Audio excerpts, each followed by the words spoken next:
Work from home వినడానికి అంత లగ్జరీగా ఉంటుంది కదా. ట్రావెలింగ్ లేదు, ఖర్చులు సేవ్ అవుతాయి, ఫ్యామిలీతో ఎక్కువ టైం స్పెండ్ చేయొచ్చు. కానీ దీని వెనుక ఉన్న చీకటి నిజం ఎప్పుడైనా గమనించారా? ఒకప్పుడు ఆఫీస్ టైమింగ్స్ అంటే 9 to 6 ఉండేవి. కానీ ఈ రోజుల్లో వర్క్ ఫ్రమ్ హోమ్ కాస్త 24 గంటలు అయిపోయాయి. ఒక్క టాస్క్ కంప్లీట్ అవ్వకుండా ల్యాప్టాప్ క్లోజ్ చేద్దామన్నా మనసు ఊరుకోదు. చుట్టూ ఫ్యామిలీ మెంబర్స్ ఉన్న సిస్టమ్ ముందు కూర్చొని ఒక రకమైన ఒంటరితనాన్ని ఫేస్ చేస్తున్నాం.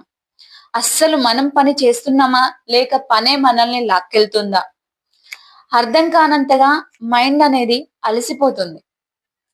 సో మరి దీనికి సొల్యూషన్ ఏంటి? సింపుల్ అండి. ఆఫీస్ లాగే ఇంట్లో కూడా ఒక స్ట్రిక్ట్ టైం టేబుల్ ఫిక్స్ చేసుకోండి. లాగౌట్ టైం అయిందంటే ల్యాప్టాప్ పక్కన పెట్టేయండి. మధ్య మధ్యలో చిన్న బ్రేక్స్ తీసుకోండి. కాసేపు వాకింగ్ చేయండి. పని ఇంటి నుంచే కావచ్చు, కానీ మన ఆరోగ్యం ఎప్పుడు మన చేతుల్లోనే ఉండాలి. మీలో ఎంతమంది ఈ లూప్ లో ఇరుక్కుపోయారో కింద కామెంట్ చేయండి. ఈ వీడియో నచ్చితే లైక్ చేసి మరిన్ని ఇంట్రెస్టింగ్ వీడియోల కోసం మన నందా వాయిస్ ఛానల్ ని సబ్స్క్రైబ్ చేసుకోండి. Thank you for watching.